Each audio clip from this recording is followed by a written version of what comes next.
Bom dia, irmãos, bom dia, irmãs, bom dia, amigos, colegas. Hoje eu gostaria de falar sobre o profeta Abacuque. Na verdade, eu gostaria de expor um pouco a própria arquitetura do livro de Abacuque, na intenção de a gente encontrar uma mensagem do profeta para hoje. Um certo autor escreveu a respeito do livro de Levíticos, dizendo que ele se tratava do livro mais mal-humorado da Bíblia.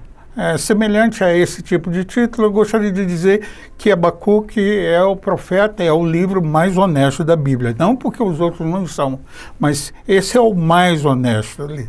Nós vamos ver que o livro de Abacuque é todo organizado em termos de perguntas, questões, lamentos do profeta e respostas que o Senhor vai dando ao profeta no meio do caminho. Mas para a gente entender um pouco o livro de Abacuque, inicialmente a gente teria que falar para quem que Abacuque escreveu. Bom, ele escreveu para pessoas que estavam vivendo dentro de um vácuo político, uma situação em que eles estavam vivendo uma suspensão. O Império Assírio havia caído e o Império Babilônico já está se aproximando da região de Judá. Eles sabem que Babilônia vai acabar se aproximando muito e essa situação está gerando insegurança, gerando dificuldades para o homem comum, para o homem rural, mas também para as pessoas que viviam nas cidades. E Abacuque começa a escrever e começa a perguntar dentro desse contexto. Ora, o propósito de Abacuque é, de alguma maneira, tratar da insegurança diante do acontecimento da vida cotidiana, que as questões pertinentes a quem quer conhecer a vontade de Deus diante da injustiça do inimigo e também das elites que deveriam defender o povo, mas de alguma maneira estão se omitindo. Por isso eu gostaria de falar de Abacuque como uma espécie de uma conversa muito honesta com Deus. Se a gente for ver, havia um grande sonho da parte dos judaítas, das pessoas que viviam na região de Judá, que eles finalmente se tornariam livres. É uma espécie de já, mas ainda não. Eles já estão livres da Síria, mas ainda se sentem bastante preocupados com a aproximação do exército de Babilônia. O livro tem algumas particularidades. O livro está organizado em termos de um diálogo entre o Senhor e Abacuque. Uma importante reflexão é apresentada no livro sobre a ação de Deus dentro da história, dentro do tempo. Um dos salmos que é apresentado, eles falam em termos de salmos, trata de questões bastante marcantes na vida do profeta. Se você for ver a estrutura, a gente vai encontrar dentro do livro momentos em que o profeta pega a sua palavra, pega a palavra e evoca a Deus e Deus imediatamente responde. De certa maneira, o livro de Abacuque é muito diferente formalmente dos outros livros que nós encontramos, dos outros livros proféticos. Os outros livros proféticos geralmente têm a palavra de Deus vindo ao profeta e o profeta vem comunicando isso à população. Não, esse livro agora é um livro de uma conversa, um diálogo que principalmente eu gostaria de configurar, gostaria de salientar principalmente os momentos em que o profeta pergunta a Deus. Essas perguntas que o profeta faz a Deus aparecem em alguns momentos. Por exemplo, a queixa de Abacuque, a primeira queixa de Abacuque, está registrada em Abacuque 1, versos 2 a 4. Depois, uma expectativa de Abacuque é apresentada no capítulo 2, verso 2. Posteriormente, vai aparecer uma súplica de Abacuque, que vai aparecer no capítulo 3, 1 e 2. versículos 1 e 2. E a última participação de Abacuque no livro diretamente está no capítulo 3, do verso 16 ao verso 19. Por isso, eu vou ler agora a mensagem, ou pelo menos as questões que Abacuque coloca nesse contexto. Ele começa dizendo assim: até quando, Senhor, pedirei socorro e não me ouvirás? Gritarei a ti violência e não salvarás. Por que me fazes ver a iniquidade e contemplas a opressão? Rapina, violência estão diante de mim. Há disputa, levanta-se contendas, por isso a lei enfraquece e o direito não aparece nunca mais. Sim, o ímpio cerca o justo, por isso o direito parece torpecido. Essa é a primeira questão que Abacuque levanta. A mensagem é recebida pelo profeta Abacuque e é entendida originalmente como um tipo de carga do profeta. O texto diz assim, oráculo de Abacuque, profecia de Abacuque e sua visão. Essa ideia de carga aqui pode ser entendida mais ou menos de duas maneiras. Ou como se o profeta estivesse carregando um peso muito grande, possivelmente pensando numa viagem que ele está se deslocando e alguma coisa está nas suas costas, e ele vai dizendo: até quando, Senhor, até quando? Ou a outra possibilidade, que ele fosse um dos sacerdotes, um dos agentes religiosos, que durante o culto teria que sustentar os vasos sagrados. E enquanto o culto não acabasse, ele tinha que ficar segurando. Até quando, Senhor? Até quando? Então, essas ideias que ele vai apresentando para a gente mostram, de certa maneira, um indivíduo que a gente poderia pensar assim, que está dentro de um túnel extremamente longo e que ele não pudesse ver ao final do túnel.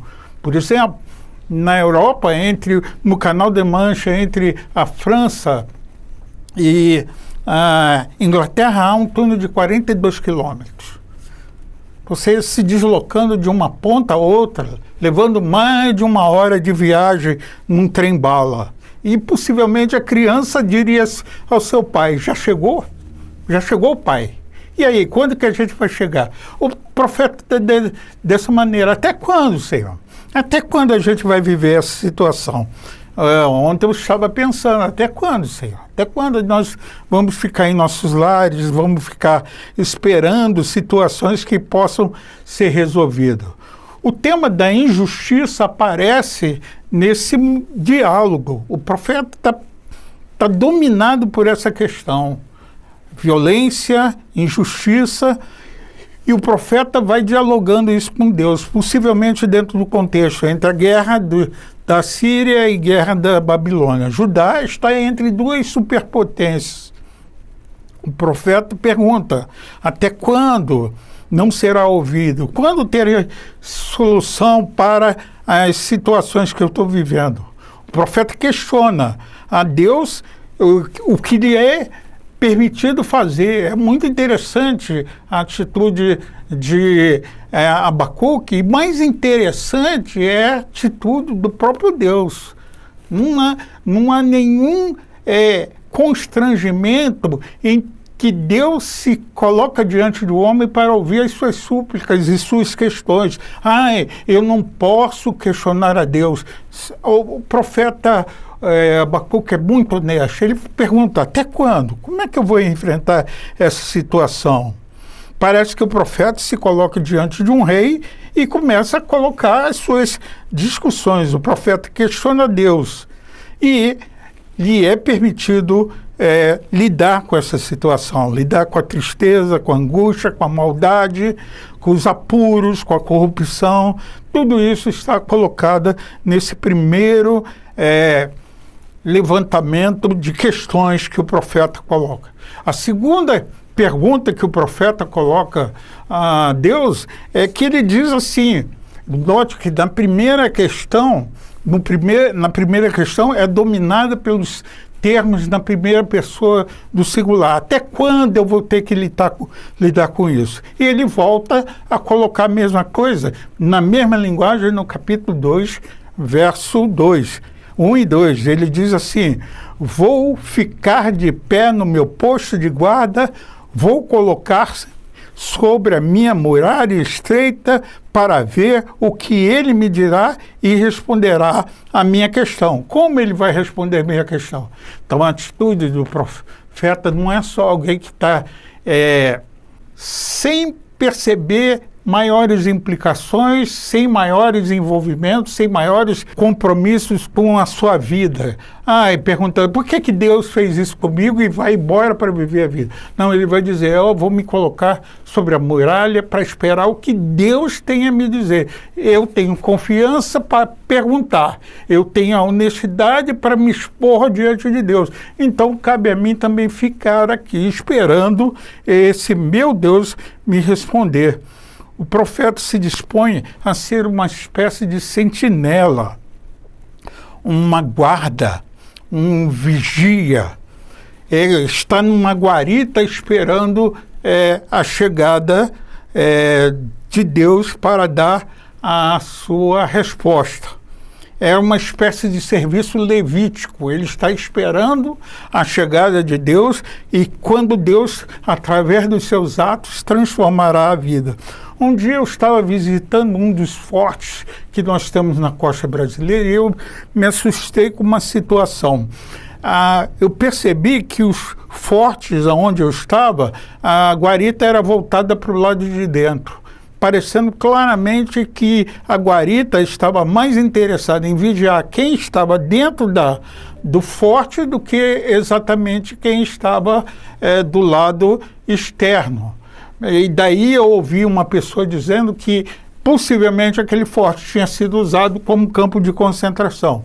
A função do atalaia, a função daquele que se coloca de guarda é olhar o movimento. Se o movimento mais importante era do lado de dentro, fazia sentido. Mas normalmente fica-se na guarita para observar o movimento que está no entorno do forte.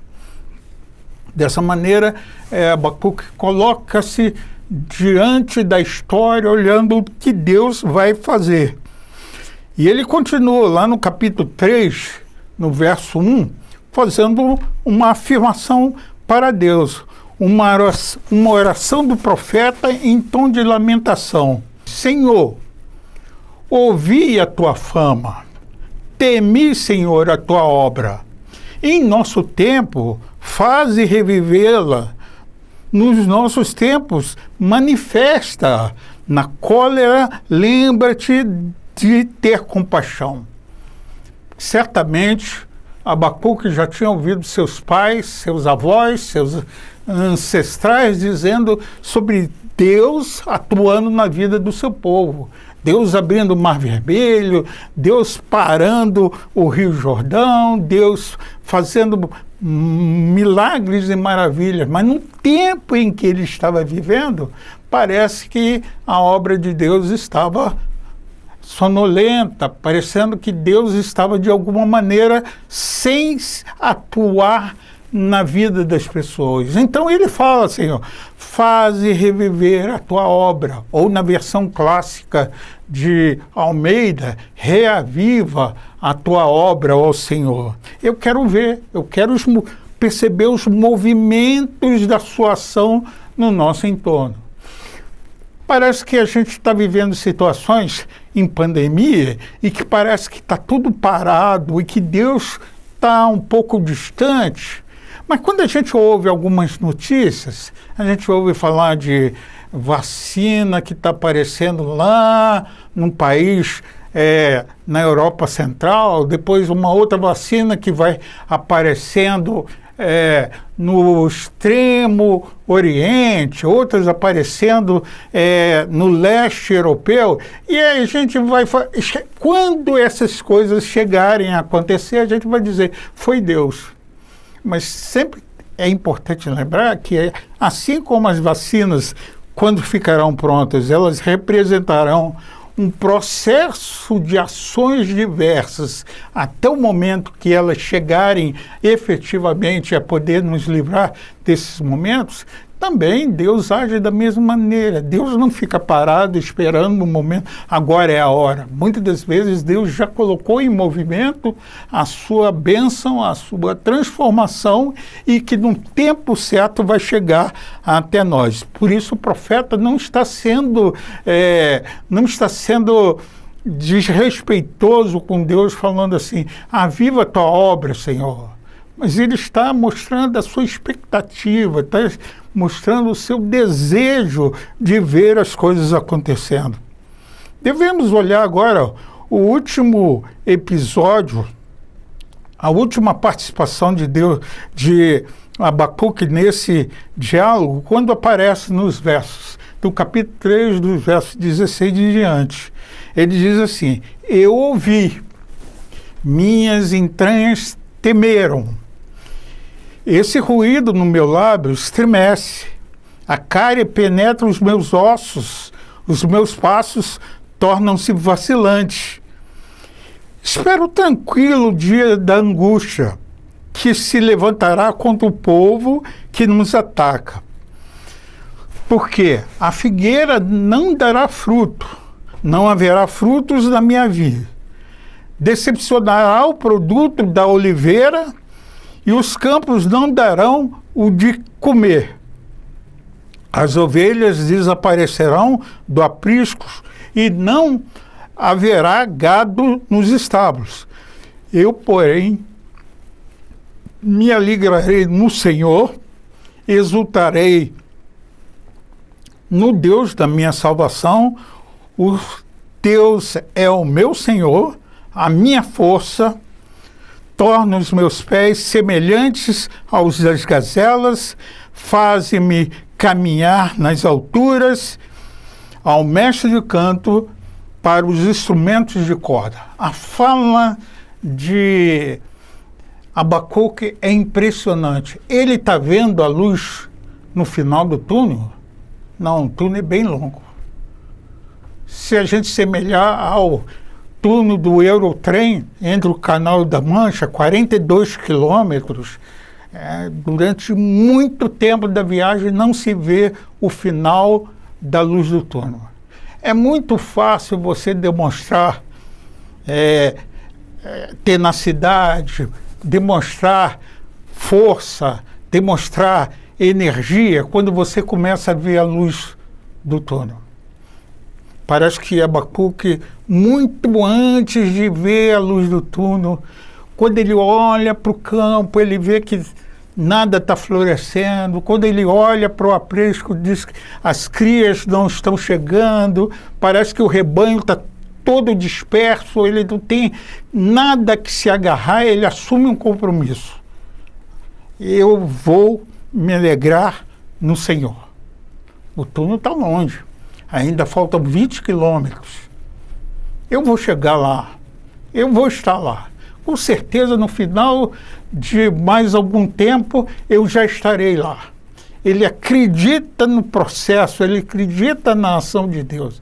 Abacuque, através dessas 4 participações, através dessas 4 perguntas que ele faz a Deus, ele vai mostrando para a gente que, além de uma fé teórica, é necessário ter uma fé compromissada com esse próprio Deus, que, independente de apresentar para a gente resultados muito palpáveis agora, pode evocar em nós um compromisso de se manter firme e confiante, dizendo e acreditando: Senhor, renova a minha força, dá capacidade para os meus pés continuar caminhando nas alturas. Assim, eu reconheço que precisamos ter uma atitude mais contundente em relação à vontade de Deus nesses momentos difíceis.